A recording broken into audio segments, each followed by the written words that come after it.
Hôm nay Sogra dẫn con gái đi nhặt củi. Trên đường về hai mẹ con lỡ trượt ngã. Về tới nhà, họ lại tự tay làm thịt một con cừu. Giữa dãy Zagros của Iran, một ngày nữa của Sogra lại bắt đầu. Hôm nay cô sẽ đưa Zainab lên núi gom củi.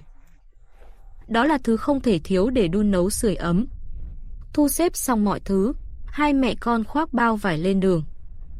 Lúc này anh quay phim đùa vui đề nghị, bảo Yasin nhảy một điệu, cho mọi người cùng vui. Thấy Yasin lắc lư người nhỏ xíu, làm ngay chiêu sở trường của em. Một lúc sau, hai mẹ con đã tới một triền đồi. Họ bước từng bước đi lên. Vì nơi họ ở củi khô rất hiếm, Sogra và Zainab phải đi xa lên núi, lần theo dốc cao mà tìm. Chỉ gần đỉnh núi mới có những cành khô bị gió hong, nắng đốt lâu ngày. Tuy lặt vặt, nhưng là báu vật của cuộc sống thường ngày. Hai mẹ con leo dốc, đến lưng chừng núi. Họ dừng lại nghỉ lấy sức, tích lực, chuẩn bị cho việc nhặt củi sắp tới. Ở lưng chừng, cành khô củi khô nhiều hơn. Gom cũng tiện hơn dưới chân núi. Nơi đây quanh năm gió lớn, ít bị mưa dầm. Cây rễ bị gió bẻ gãy, tự nhiên mục chết, lâu ngày vương vãi khắp sườn đồi. Cây này cành đan chằng chịt, cành khô lẫn cành xanh, vài phần đã chết khô. Sogra trèo lên thân, lấy chân dẫm lên cành mục, thử bẻ gãy. Nửa trên phơi nắng phơi gió bao năm, đã giòn rụng, dùng chút lực là gãy rắc, nhưng phần còn lại bên trong vẫn chắc. Sogra phải dùng dây trói chặt, định kéo dần để bẻ cành cứng đầu này. Dùng cách kéo, từng chút một tách nó ra.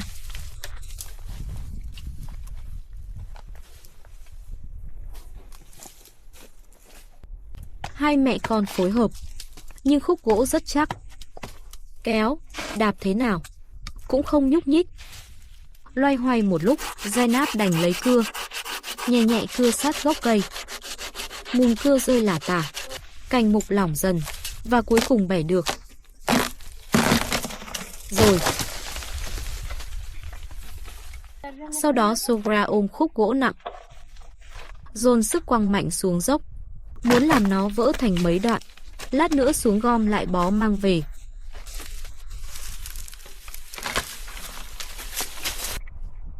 Hai mẹ con tiếp tục tìm cành khô. Phía trước họ gặp một cây hồ chăn pistachio, trên cành lủng lẳng quả nhỏ. Vài quả đã chín, họ hái xuống nếm thử, coi như tự thưởng giữa giờ lao động, thêm chút an ủi nho nhỏ. Cái lõi đỏ đỏ kia.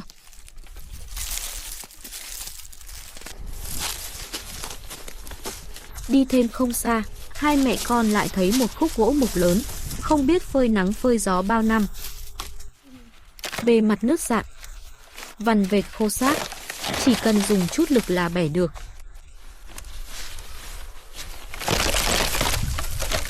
Có khúc gỗ lớn này là cơ bản đủ rồi. Mang về, đun nấu hay sưởi đêm cũng được vài ngày. Rất tiện.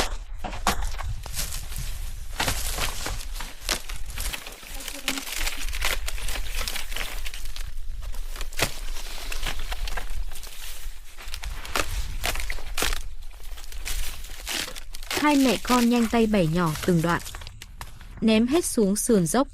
Kế tiếp họ sẽ xuống dưới, gom từng bó mang về.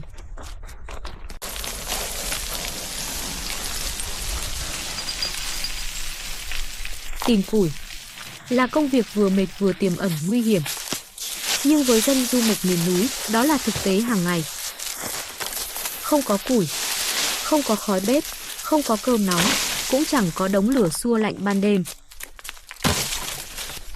Ngày ở núi luôn đi cùng nhọc nhằn để nuôi cả nhà. Sogra và Zainab gần như ngày nào cũng tất bật nơi sơn cước, múc nước, vo gạo, giặt rửa, hái trái. Việc nào cũng tốn sức và rủi ro. Giữa đá núi thô ráp, cuộc sống chẳng mấy khi thảnh thơi. nhưng vì thế lại thật đến nao lòng. Núi rèn sự bền bỉ của họ và đúc nên lòng gan góc đối mặt đời, mạnh mẽ, can trường mỗi ngày. Hai mẹ con chậm rãi bẻ nhỏ những khúc gỗ đã ném xuống, chia thành bó vừa sức mang vác. Khi gỗ đã gọn gàng, dùng dây buộc thành từng bó để dễ cõng về. Vì củi khá nhiều, một mình Sogra cõng không xuể. Zainab cũng mang một bó nhỏ. Làm trợ thủ đắc lực của mẹ, em rất hiểu chuyện. So với các em ở nhà, Zainab sớm biết gánh vác, chịu khó hơn, toát lên sự cứng cỏi vượt tuổi. Núi rèn thân thể và cũng rèn cả tính cách kiên cường của trẻ. Gùi củi nặng trên vai, hai mẹ con bắt đầu xuống núi. Đường về là xuống dốc, còn khó hơn lúc leo lên. Dốc đứng, đầy sỏi rời. Mỗi bước phải thật cẩn thận, sơ sẩy là trượt chân ngay. Quả nhiên đi chưa mấy bước, Zainab đã bị trượt ngã. Bó củi trên lưng khiến em ngã bịch xuống đất. Đau đến nhíu mày, mắt ánh lên chút tủi. Sogra đỡ em dậy, nhẹ giọng dỗ dành, động viên em tiếp tục. Sống ở núi, những khó nhọc như thế là điều thường. Zainab nghỉ một chút, nuốt đau xuống, rồi đứng dậy đi tiếp.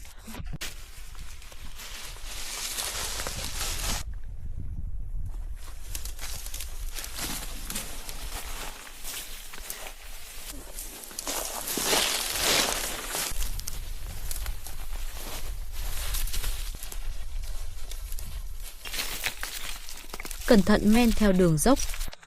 Họ tới một triền dốc rất đứng. Sogra bước càng dè dặt, nhưng mặt dốc rời rạc, toàn cát và sỏi. Chân cô trượt, người đổ nhào xuống. May mà phản xạ kịp, chống tay xuống đất, không để người vào bó củi, cùng đập mạnh xuống dốc. Theo sau là tiếng rên đau, khó nén. Chắc cổ chân Sogra bị xoắn, gương mặt nhăn lại vì đau. Cả hai đều bị ngã trên sườn dốc này. Nếm mùi vất vả, người ngợm lấm lem. May không nặng. Sogra nghỉ một lát, cắn răng, lại gùi củi lên vai, đi tiếp hướng về nhà. Cuối cùng hai mẹ con cũng về tới cửa. Các con vẫn đang đợi trong nhà. Đặt bó củi xuống, vai lưng họ mới thực sự nhẹ bẫng. Mệt mỏi hiện trên mặt, nhưng xen chút nhẹ nhõm. Mẻ củi này đủ đảm bảo vài ngày lửa bếp trong nhà. Yasin đang cầm cành cây cho cừu ăn. Mỗi ngày đàn cừu đều cần lá cây để bổ sung thức ăn. Sogra ngồi xuống kể với các con chuyện hôm qua. Thì ra anh quay phim MEHR Lan cũng vừa gặp sự cố trên núi. May mắn cuối cùng bình an về. Sau đó cô bảo Hossein bắt một con cừu để làm thịt. Chẳng mấy chốc, Sogra cùng anh quay phim đã hạ một con dê núi. Đó là tập tục xưa của dân du mục. Sau khi thoát nạn, họ giết một con cừu để tạ ơn, cầu an. Với họ, gia súc không chỉ là kế sinh nhai, mà còn là mối dây, kết nối với đất trời và Thượng Đế. Lễ giết cừu tạ ơn là cuộc đối thoại chân thành giữa họ với thiên nhiên và đức tin. Trong các cộng đồng du mục Iran, tập tục này khá phổ biến, nhưng chi tiết nghi lễ tùy mức độ tín ngưỡng của từng bộ tộc mà khác nhau. Tay nghề Sogra rất gọn, nhanh chóng xẻ thịt thành từng mảng lớn.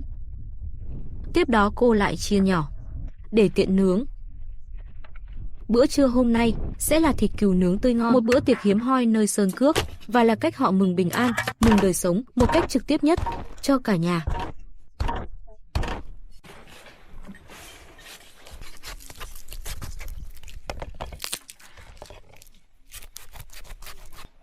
Chẳng bao lâu, Sogra đã sắt thịt thành miếng vừa nướng, xiên từng miếng vào xiên sắt. Nào là lòng cừu, sườn cừu, rồi xiên thịt. Ba thứ cùng nướng trên than hồng, hòa thành một bữa đại tiệc miền núi.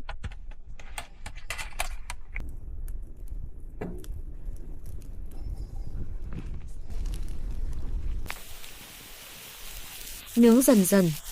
Thịt trên xiên vàng cạnh, xèo xèo. Hương than quyện mùi thịt, lan khắp không gian. Cả nhà quây quần, chuẩn bị thưởng thức bữa trưa thịt nướng ấm cúng này.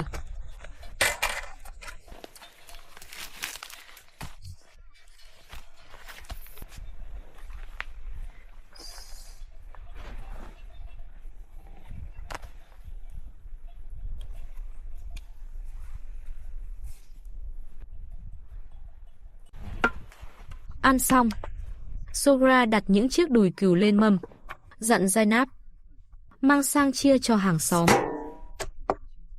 và nói đó là phần lễ cầu an. Anh quay phim bảo lát nữa xe ủi sẽ tới làm, xin giữ lại ít thịt để chia cho công nhân. Cuối cùng Zainab bưng 3 chiếc đùi mang đi biếu. Đây cũng là một phần trong nghi lễ tạ ơn của họ, lấy thứ tốt nhất chia cho người khác, vì biết ơn mà sẻ chia, vì sẻ chia mà cầu phúc.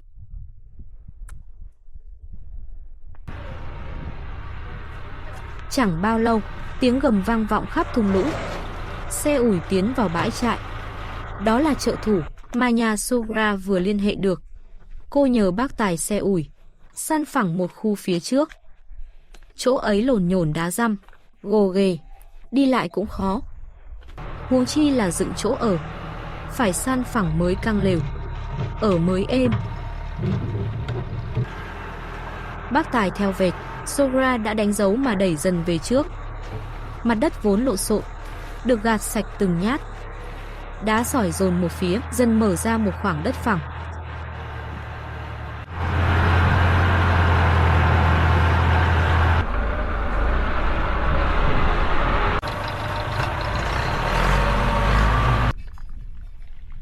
Làm một lúc, Sogra mời bác tài nghỉ tay, ngồi uống chén trà nóng. Người miền núi không cầu kỳ, chén trà là lời đãi khách chân thành nhất.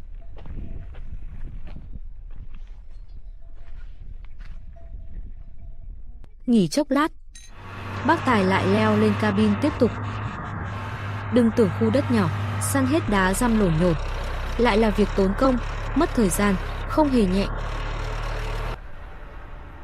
Mặt trời từ đỉnh đầu trượt sang sườn núi, bóng đổ kéo dài. Tiếng máy ủi vang rền trong thung lũng. Suốt nửa ngày, đến khi hoàng hôn nhuộm đỏ chân trời, mặt đất mới được san phẳng, trở nên gọn gàng, thoáng đãng. Lúc chạng vạng, Fatime mang thịt cừu đưa cho anh quay phim, bảo đó là phần ước nguyện dành cho bác tài xe ủi, gửi gắm bình an và may mắn đến những người đã giúp họ.